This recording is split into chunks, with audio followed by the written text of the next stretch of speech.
She didn't want anyone to think that he had been driving under the influence when it wasn't the truth. So, if he's in town, why not hook up with him tonight? Because I've been trying to put some space between us, Winter thought to herself. He had called earlier, offering Winter a ride to the game, which she had politely refused, yet now she was regretting her decision.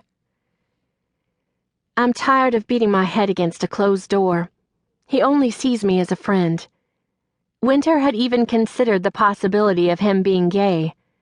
Treepoint was a small town with old-fashioned morals. He was on several school committees and was even thinking of running for a soon-to-be-vacant seat on the school board. If anyone found out he was gay, he would find himself ostracized. Maybe you just haven't used the right bait.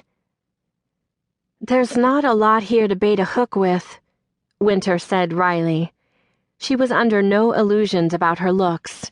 She was average height, neither pretty nor coyote ugly, with brown hair and eyes that accompanied a body that was so thin that her friends would bluntly ask if she was anorexic. Even when she loaded herself with carbs, she barely weighed 100 pounds. Don't put yourself down like that. You're really striking, Emily responded. For a middle-aged high school principal, Winter finished for her.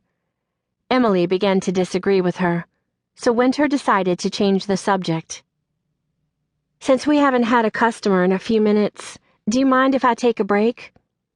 Not at all. I'll start doing the cleanup, so we'll be ready to close as soon as the game ends.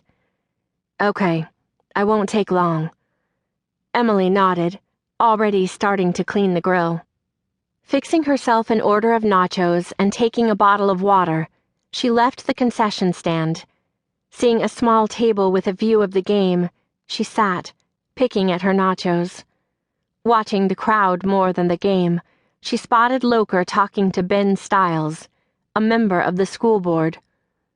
She wondered what they were talking about that had them looking so serious. Winter saw Ben say something before going to the restroom a few feet away, leaving Loker standing alone. She rose from the table, carrying her empty containers to the trash can, stopping in her tracks, when the last riders walked by Loker. The motorcycle club had moved into town 3 years ago. Since then, it had become a familiar sight to see them riding throughout the town on their motorcycles.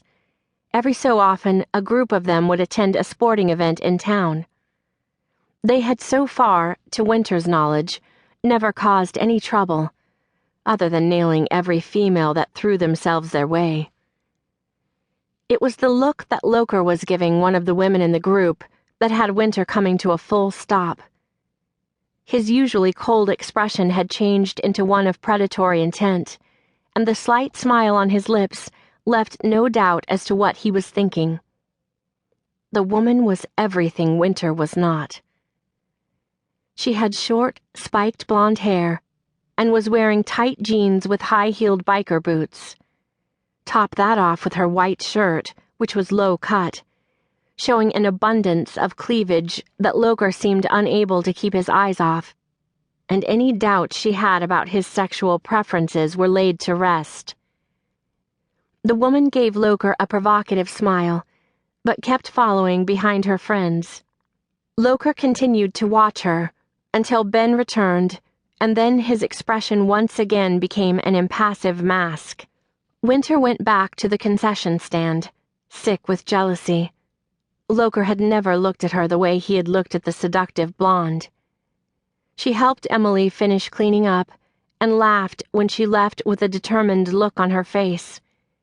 Then Winter turned off the lights, locked the door, and began to walk towards her car when she saw Loker standing in her path. Busy night? Yes, Winter responded nervously as she started walking briskly towards the parking lot. Loker, calm like always, leisurely followed by her side. Would you like to get something to eat before you go home? No thanks, I'm not hungry, Winter answered. I have to go out.